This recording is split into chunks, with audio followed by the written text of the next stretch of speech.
কেমন আছো বন্ধুরা? সবাই ভালো আছো? Good morning. আজকে সকালের টিফিন হবে চিড়ের পোলাও। চিড়ে নিয়েছি 200 গ্রামের মতো, আলু ছোট ছোট করে টুকরো করে নিয়েছি, গাজর নিয়েছি, কাজু, কিশমিশ, বাদাম, দারচিনি, এলাচ আর ছোট্ট একটা লঙ্কা টুকরো করেছি আর একটা শুকনো লঙ্কা। দেখতেই পাচ্ছ। এবার চলো রান্নাঘরে।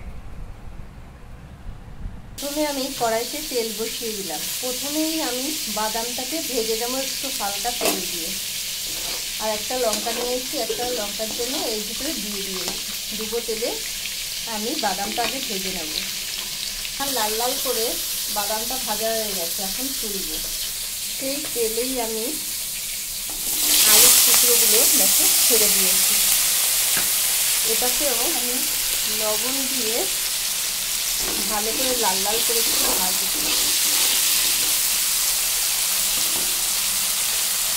এক এক করে এখন আলুটাও ভাজা হয়ে গেছে, দেখো সিদ্ধ হয়ে গেছে, পুরো নরম হয়ে গেছে। এবার নামাবো। আলু ভাজা হওয়ার পরে আমি সেই গাজর ছেড়ে দিলাম। সেই আবার একটু লবণ দিয়ে ভাজবো এটাকেও। দেখতেই পাচ্ছি গাজরও ভাজা হয়ে গেছে, এবার নামানোর পালা। সেই কড়াইতে আমি দেখো ঘি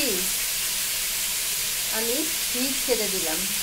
সেই কড়াইতে আমি পরিমাণ মতো ঘি ছেড়ে দিলাম। ঘিটা একটু গরম হওয়ার পরে আমি সেই দারচিনি, এলাচ, লবঙ্গ আমি ছেড়ে দিলাম।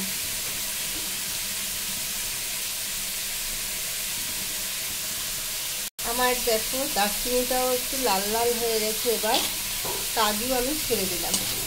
আবার এগুলো একটু লাল লাল হবে। এবার আমি ছেড়ে দেবো দেখো কিশমিশ ছেড়ে দিলাম। দেখো হালকা করে ভাজছি, কিন্তু হালকা, দেখতেই পাচ্ছি। এখন সব তুলবো। দেখো হয়ে গেছে কিন্তু আমার। সেই ঘি লাস্টে কটা লঙ্কা ভেজে নিলাম। মোটা দানার যদি চিড়ে হতো তাহলে আগে আমি ভিজিয়ে দিতাম। আমি হালকা জল নিয়ে দিলাম, কিন্তু অল্প একটু এখন এটাকে ধোয়া হচ্ছে। একটু সামান্য ঘি আরও একটু বাড়িয়েছি। চিড়ে ধোয়ার পালা লাস্টে, কেন মোটা চারা চিড়ে যদি হতো আমি আগে থেকে ভিজিয়ে রাখতাম, কিন্তু মোটা দানা কিনে রাখতাম।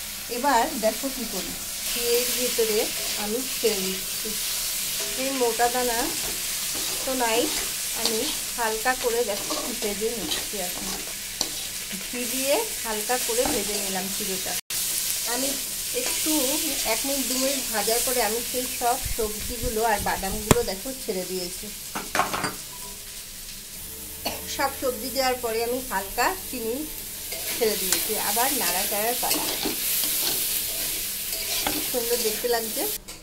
এবার আমি সেই দারচিনি, লবঙ্গ, কিশমিশ আবার সরিয়ে দিলাম। এবার আমি আর একটু ঘি দিতে হবে। আমার চিড়ের পোলাওটা কেমন হয়েছে বন্ধুরা? লাইক, শেয়ার, কমেন্ট করো। আর কি বলবো,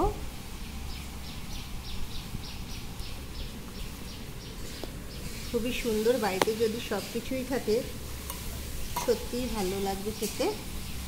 টাটা। আর কি বলবো, দেখো আমার চিড়ের পোলাওটা কেমন হয়েছে, লাইক, শেয়ার, কমেন্ট করো।